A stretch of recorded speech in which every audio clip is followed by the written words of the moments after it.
We switch gears from talking about the presidential race to something that's going on right here in Lubbock County and really throughout the state of Texas. And Lubbock County Sheriff Kelly Rowe joins me in studio. Sheriff, welcome back to the show. Well, it's good to be back, Chad. Glad to be with you today. Well, I appreciate you coming on. Last week there were a few news stories that came out, and as I understand it, there are going to be a couple more news stories from the folks over at KCBD. Dealing with the issue of drugs in Lubbock County, kind of set everything up as far as what you have seen over the last year or maybe 2 years, as far as a drug increase throughout the county. Well, it just really exploded in 2014. It was one of those things that we started. I'd hit my fifth year mark last summer, and so we had planning in place during that 5 years, our long-term strategic planning. So with that coming to a conclusion, it was time to go back to work on that. So command staff was alerted, start work on that in the fall. Meanwhile, we were going crazy with regard to narcotics in and around not only the city, county, in this entire region. And it wasn't until later in the spring that we really started seeing the tallies on that, and it was just absolutely amazing. And I don't use that in a good sense of the word by any stretch, but just to give you one idea, with regard to just crystal methamphetamine alone, we saw over an 800% increase from the year before. It was absolutely alarming to the degree of what we were seeing. And we'd had a whole lot of other things during the course of those investigations that we just hadn't quite seen in the past. In fact, a lot of what I'd said, and as I've been saying out and about, kind of talking about this problem, is that 2014 was a year of a lot of abnormal activities. And, one of the best ways I can kind of describe that is that if you talk to, some of our narcotics officers have been doing it for decades now, and talking in terms of the stuff that they've seen and how things have changed just in the course of a year.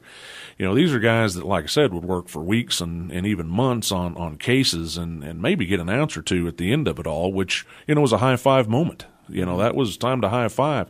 2014, we didn't see anything that was in less quantities other than kilos and pounds. Wow. And most of it was all just, earth-shattering, record-breaking amounts. And even some of the oldies have kind of made the resurgence back in, with heroin being kind of a prime example. But we really put our focus on crystal meth, and there's a lot of reasons for it. And I think, you made reference to the news story. I thought it was interesting that the young lady that put all that together, she used the Breaking Bad reference, in that. Right. But, and it just goes without saying that when you look at that TV show, which was a guilty pleasure for me, I'll be the first to admit, I did watch it. But nonetheless, the whole byline to that was here's this high school chemist who can make a absolutely pure version of this particular drug. And if you go back even 10 years to when we were reporting periodically busting a meth lab, and here, here's the cooks have gotten out of prison, and you get a few of them pop up and everything else. The level of the stuff we would get out of those on average would be somewhere in the 20% range in terms of purity. And when we're seeing stuff that's gone, in fact, just recently we've actually seen 100% pure test out. That's alarming, and it's concerning in the sense that crystal meth is that one drug of the big three. There's a one-time addiction drug, and I've said it, and I'll say it here again. This is the stuff that if your kids get on this, you might as well kiss them goodbye, because you probably won't get them back. It's got, I think, less than a 1%, recovery rate from it. It's particularly dangerous in the sense that every ingredient that goes into it is a poison, to the human body. So that's what really drove us to kind of, put a lot of the focus on that. Now, having said that, again, we were seeing cocaine coming back in heavy amounts. But going back to the other, what also was very concerning about it was in that world, it's not atypical to have, something that, whether it's pure cocaine, pure crystal meth, whatever the case, that as it starts making its way down to street distribution level, that it's going to get diluted, or stepped on is is kind of the term that's used. And so again, you get in a less pure form, and it just goes further, and there's more money, I assume, to be made at that point. But this meth in particular was ordered not to be cut. And it's still that way because they want that maximum addiction. And again, you know, as I've talked to folks in the community, as I've talked to our legislators and everything else about this problem, you know, I come back to, you know, obviously first and foremost, my concern is the public safety aspect of it. But you've got to have that health and human service side of it too, which is, like I said, again, you know, crystal meth, that's anybody with a Facebook account sooner or later has seen one of those image, you know, sequences of here's image 1, first trip to jail, to image 10, you know, 10th trip into jail, and you see somebody that looks maybe a little haggard but relatively normal to, you know, all their teeth missing and the abscesses and, you know, and everything else that look like they've aged 20 years.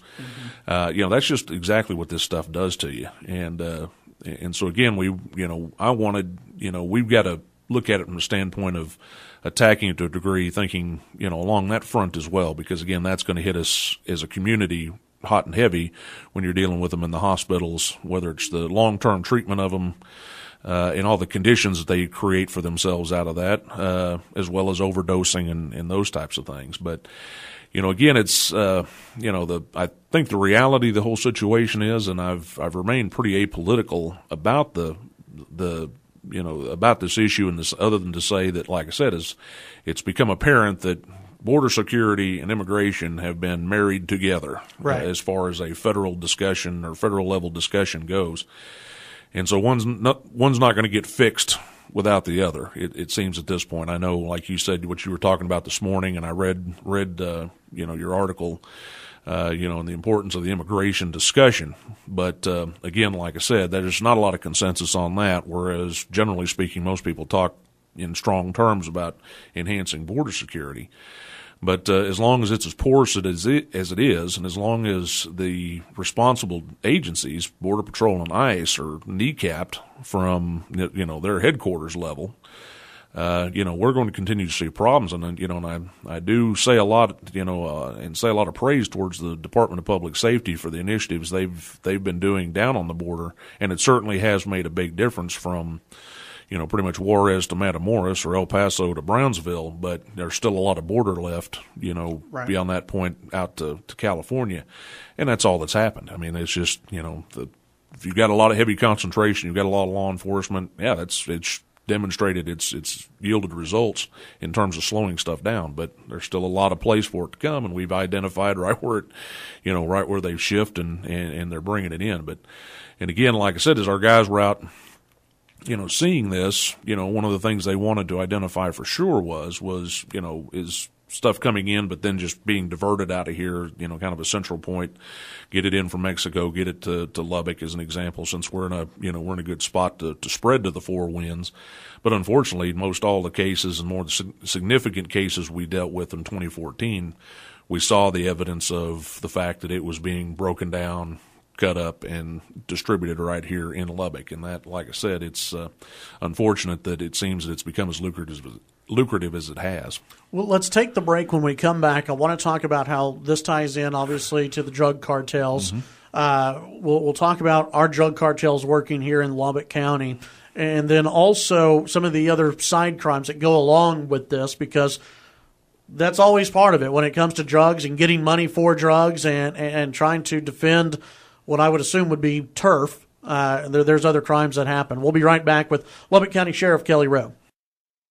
Back on the Chad Hasty Show, News Talk 790 KFYO. We're visiting with Lubbock County Sheriff Kelly Rowe in studio about the rise in drugs that they are seeing, but also how this ties into border security and the Mexican drug cartels. And Sheriff Rowe, you were talking about when we went to break about what we're seeing as far as the drugs that are coming in and the pure meth that is coming in and the distribution that we're seeing. Are we seeing drug cartels working out of Lubbock County right now? Oh, absolutely we are. We've identified numerous individuals entering into here, and that's the structure. I think a lot of times, you don't. Or let me back that up a little bit. In most cases, when you start thinking street gangs and that type of stuff, and you talk about their levels of sophistication and capability, that's obviously been better. But these are, for the most part, uneducated, very streetwise individuals. When you're dealing with the cartels, which are, particularly the big three that are operating just inside Mexico, from the United States border, these individuals, on the other hand, are generally speaking, very educated. They've got either governmental or military, lengthy military backgrounds.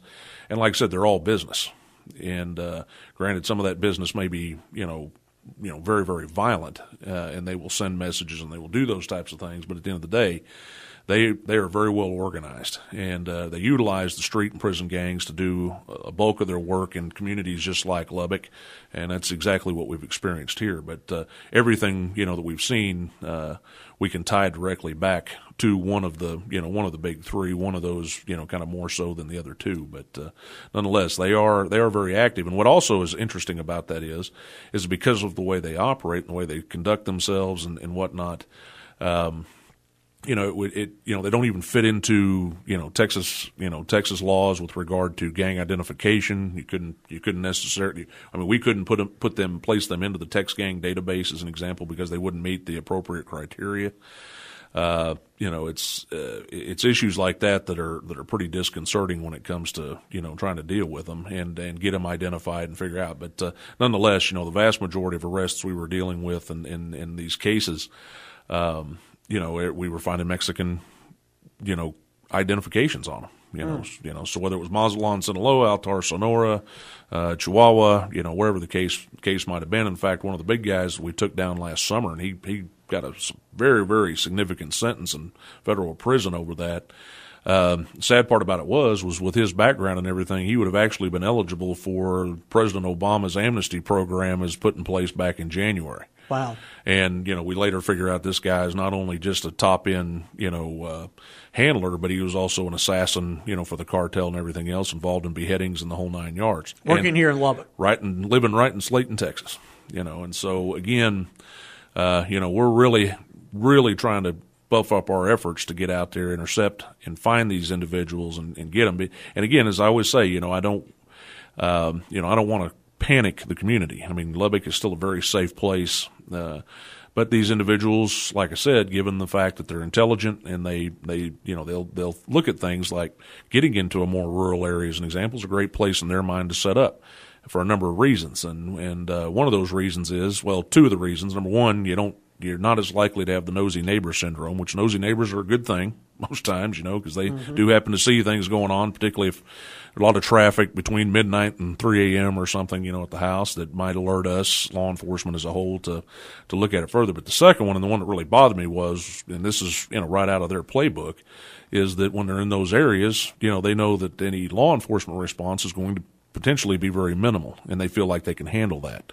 Whereas if they were right in the middle of, the center of Lubbock, they have 75 plus, plus officers arriving within a few minutes. So again, we have to adapt as fast as we can figure out that they've adapted, and they are doing a good job at that. How much do the cartels, I want to say, own or operate? You used to have, I think, how a lot of people look at drugs. You'd have the street level guy who's out there and he's trying to make money for himself.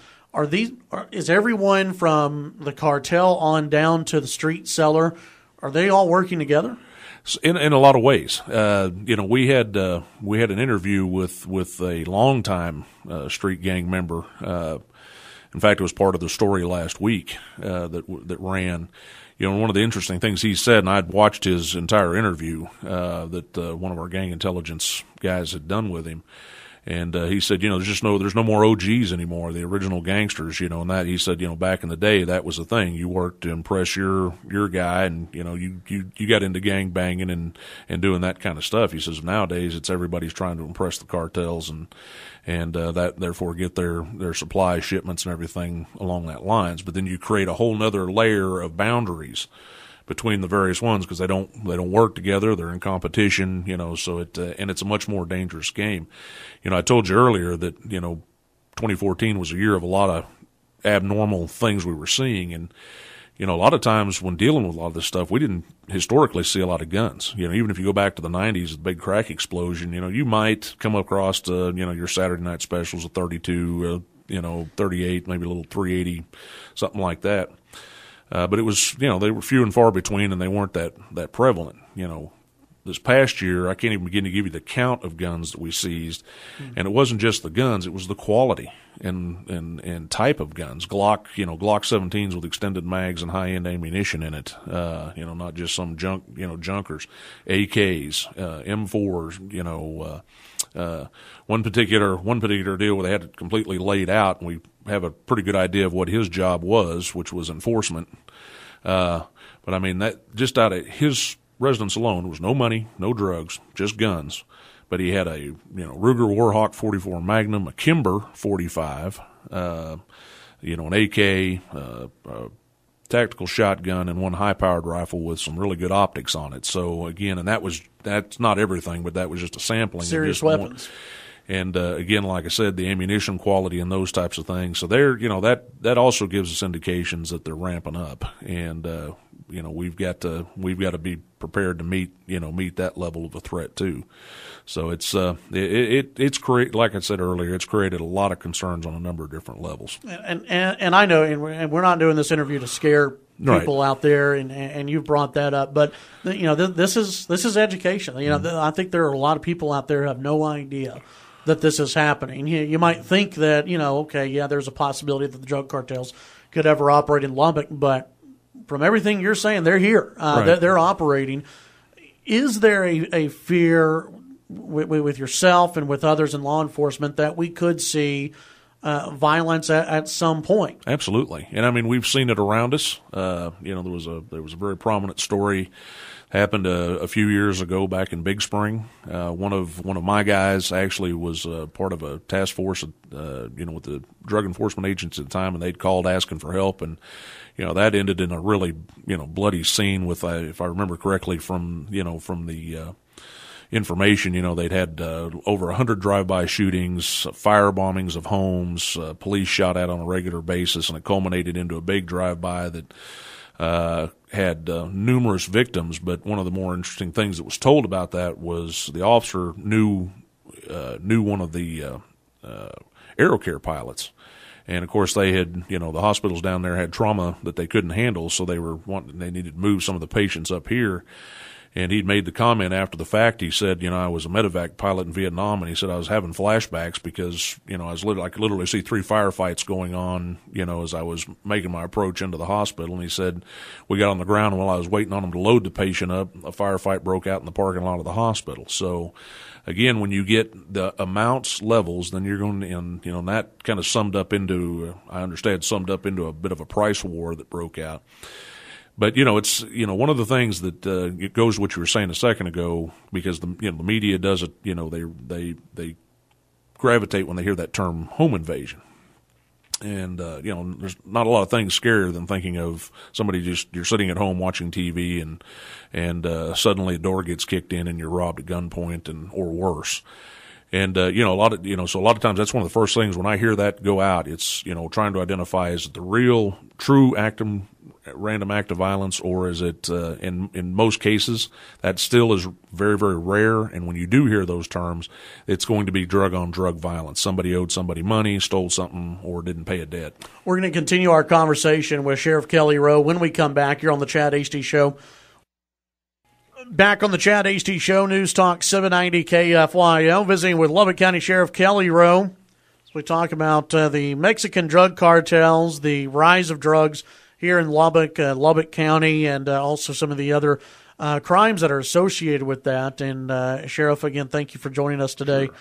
Sure. Let's talk about associated crimes that go along with this. You brought up the home invasions. What are some of the other things that you're seeing? Or are you seeing any rises in crimes where people, these criminals are breaking into homes, sure, absolutely, and stealing guns and targeting guns? Well, two parts to that. First and foremost, let me just say that we've identified over the past number of years that somewhere in the neighborhood, plus or minus, depending on the day, 60% of the 1,200 inmates currently housed in the Lubbock County Detention Center are in for a addictive related offense, which may not necessarily mean they're in for the manufacture, possession, or delivery, but they're in there for the robbery, theft, or burglary they committed to support the habit. And that is very much true and very much problematic. And even looking at just our statistical information over 2014, where a lot of things were kind of maintaining an even keel, with the exception of burglaries, both business and residential were back on the increase again. So, although we're in a better position to be proactive, more so out in the county in those areas that these individuals might think are an easier, picking to get to, because they know the likelihood of seeing one of my guys is a lot less likely than the concentration within the city, they've nonetheless picked back up again. The issue with the guns, and like I said, that problem, like I said, that's to see the level of things we're seeing. But then we've also been receiving a lot of intelligence that's a new form of currency. And they're telling a lot of these folks, we'll trade guns for product. And, so again, a lot of the burglaries we've seen, the houses are still, individuals breaking into these residences in particular, still ransacking like they always did, but they're leaving the typical things you'd expect, TVs, jewelry, electronics, and that stuff behind, and they're only going for guns. And that just again gives us a lot of pause and puts us in a position to want to really jump in front of this and start really identifying who all we're dealing with out there. We've been talking about the county, and I asked you before we came back on. Let's say inside the city in particular, and with listeners out there who go, okay, well, is this just a county problem? Let's say Southwest Lubbock. When you think of Mexican drug cartels, they like to live it up. They, down in Mexico, they like the big homes. They like that flashy lifestyle, but they don't want to tip off their drug dealer. Is there a possibility that we could see even in the city, these people who are associated with the cartels moving inside the city? Well, absolutely, and we have seen it. One of the really good things, and it goes back to, like I said again, I don't want any of the citizens ever concerned that Lubbock is not a safe place to be in, and I think a big part of that is because there's great partnerships between all of the primary law enforcement, in this community. And with regard to these cases, we're usually always working together. One agency may be lead today, another tomorrow, but regardless of that, between the police department, Department of Public Safety, and several of our federal partners, we're staying on top of it and doing it. Now, the one thing I would tell you is probably a little bit different, and we hadn't really seen it from the standpoint of the luxurious type of thing, but we actually saw examples of where, yes, using a high dollar home in an area that is probably going to have a bit of a less police presence in it because it's a problem free neighborhood and that type of thing.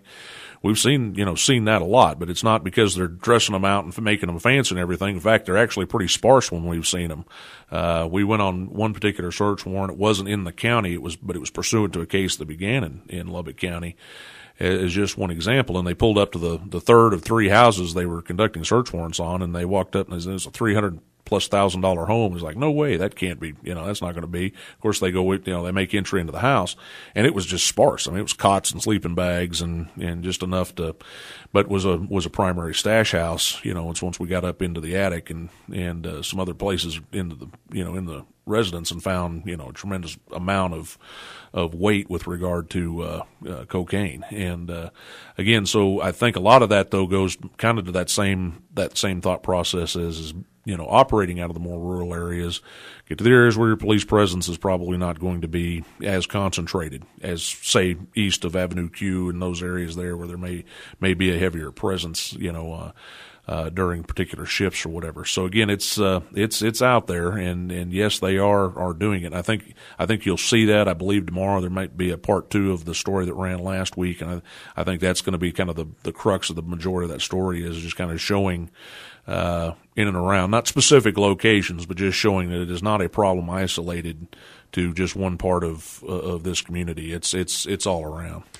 Now, with the other crimes, you talked about guns. What are some of the other crimes that you're seeing associated with, with this increase? Well, again, I think just as you watch the news and you see the amount of armed robberies there's been a big increase in that. You see a lot of assaults occurring and some of those types of things.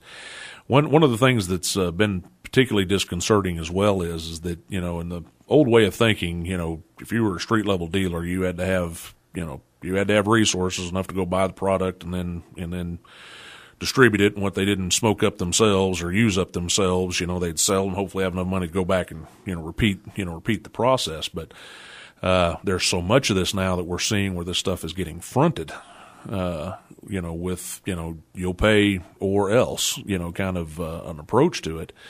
And as a result of that, like I said, we've seen, we've documented numerous kidnappings, we've seen torture, we've seen some of those other things that are, that come as a result of that non-payment. And here in Lubbock County. Right here in Lubbock County. Yeah, we actually, there was a deal we got, one of our guys was called out on, the police department actually came up on it, but it was a vehicle that was just out in the middle of a grassy field, just outside the downtown area, close to the railroad yard, and the car was still running.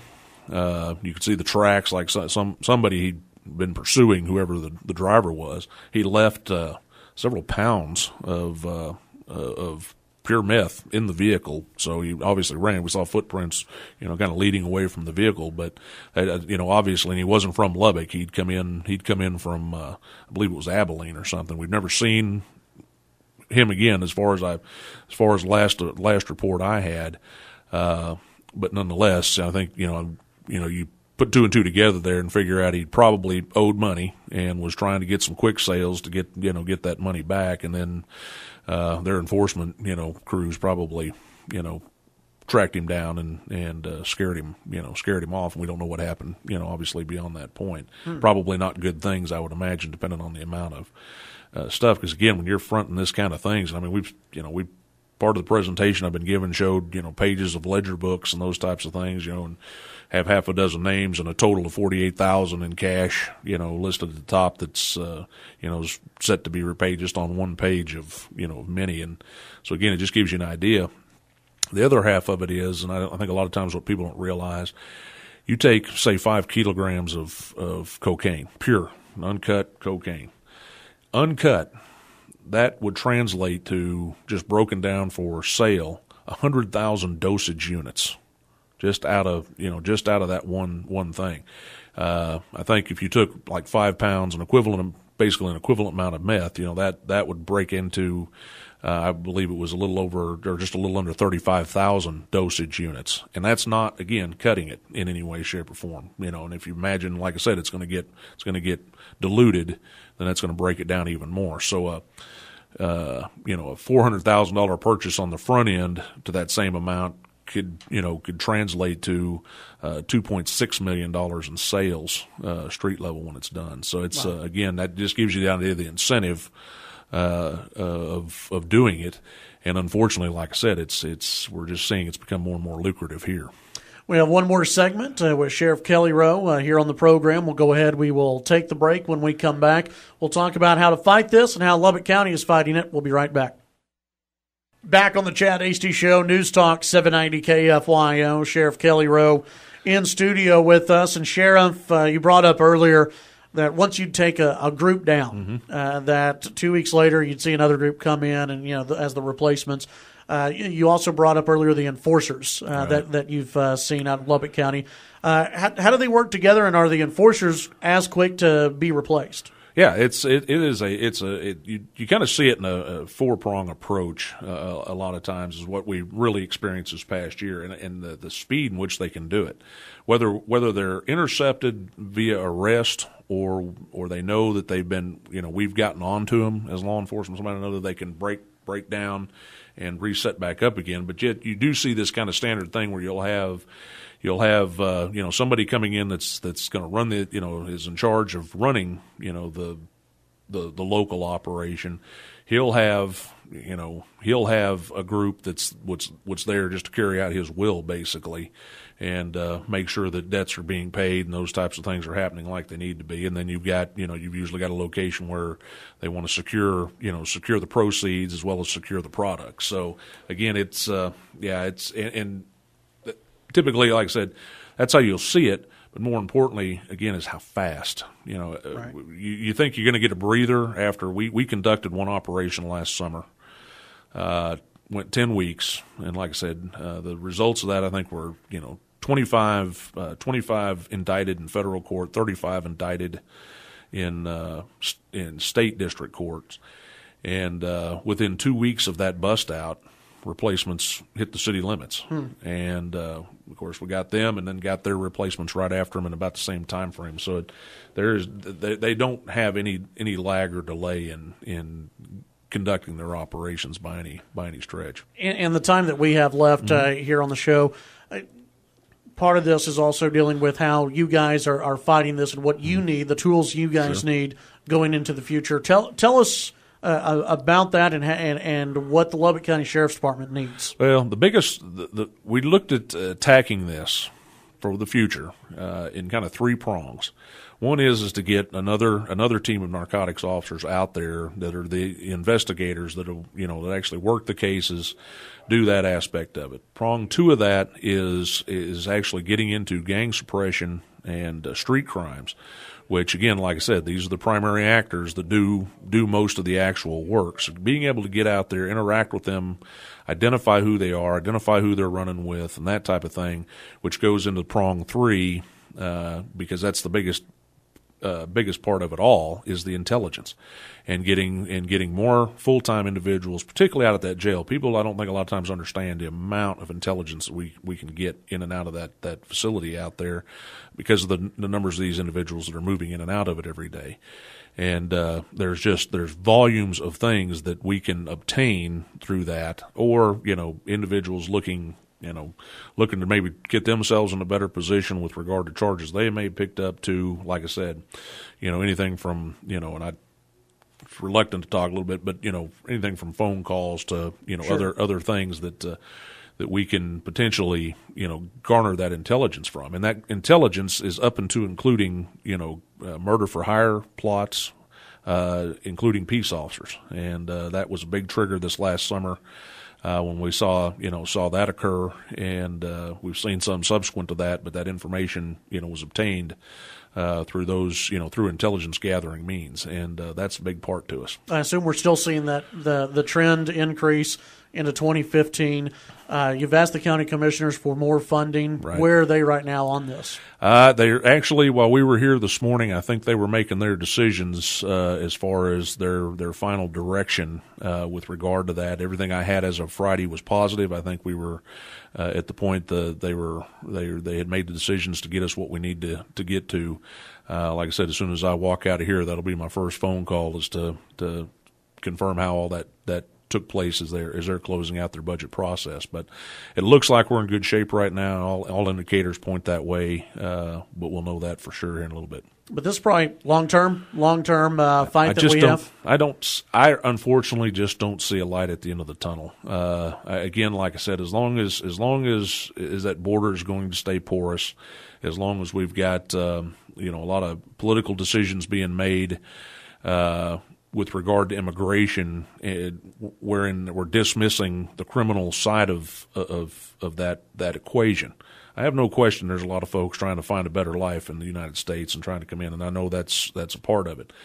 But unfortunately, when you see a major player like we saw last summer, who just because he didn't have any history in the U.S., but turns out to be a heavy hitter, and had been a heavy hitter in Mexico, who would have been eligible for the current amnesty program that's out there, that makes you scratch your head. And this guy, like I said, was at the level that we ultimately confirmed he was an assassin and involved in beheadings and everything else. So again, it's one of those things that we really need to shake the politics loose on this. Out of it a little bit. Let's look at the real issues that are going on, not just in Lubbock, but nationally.